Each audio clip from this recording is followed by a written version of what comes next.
County in southwestern Michigan, northwestern Van Buren County in southwestern Michigan, Ottawa County in southwestern Michigan, until 12:45 p.m. Eastern Daylight Time. At 11:12 a.m. Eastern Daylight Time, a severe thunderstorm was located 12 miles northwest of South Haven, moving northeast at 60 miles per hour.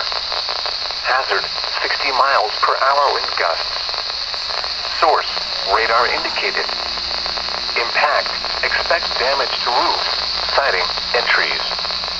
Locations impacted include Holland, Grand Haven, Allegan, South Haven, Hudsonville, Zeeland, Coopersville, Ferrysburg, Spring Lake, Bangor, Fenville, Saugatuck, Beechwood, Jenison, Van Buren State Park, Allendale, Dorr, Covert, Ganges, Conklin.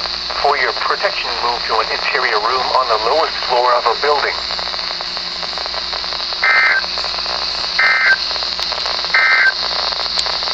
The National